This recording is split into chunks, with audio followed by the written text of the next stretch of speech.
Tako wano awulidde kati nozo muzimu guyinza okuba gukyaliwo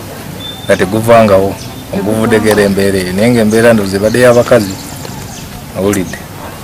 kuba ono nozo musiguze bwazze okubataasa nga balwana ono nakaakamba kuba amasasi kwe kubakuba ne bafa embeera ebadde mbi nnyo awulidde ndoza badde muganzi we awulidde kati ono bwavudde eri bwazze okubataasa ono lukutte mundu akubye omukazi nago ku ttaka nakuba n'omusajja nago ku ttaka kale kyekyo baaba abakuuma ate ne batandika okwetta abakuuma amasasi gabadde nga 8 getuwuliddeko agatabadde tigo tegayingidde mu muntu gabadde nga 8 gagafulumidde okusaawa 1:20 okumukwata kyekibaddewo okumukwata abadde agudde wansi yakubye ne bamuteekako empingu abasibe babadde bava wali eri babadde bakedde mu nnimiro ne babakomyawo ne babayisa wati ne babayingiza munda. Tufunye obuzibu bw'amaanyi nnyo. Omusirikale bw'abadde ne mukyala we kale yali mukyala we naye ne balabika nga bakyawagana kati we bakyawagana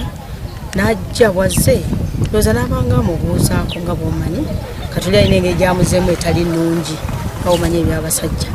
kati omusajja akutte kukwasa emmundu ng'akuba yasoose kuba omusajja azze okubataasa n'amala n'akuba omukyala we. Embeera ezo ze zibadde mu kitundu kyange era wenjogerera omwami bamukutte ye ng'omusirikale suubira bamutwala munda tumanye ebinaddako. Prison eno eri mu kitundu kyaffe Kyenjeru.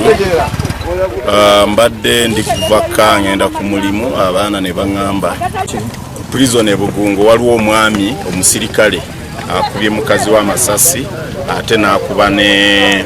n'omusajja omulala gwabadde ateebereza okubanga abadde amwagalira omukazi naye ate tugenze kizuula oluvannyuma nti oli abadde azze kumutaasa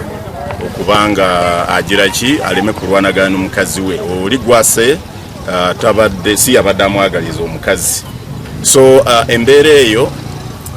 tusanyalaziza mu kitundu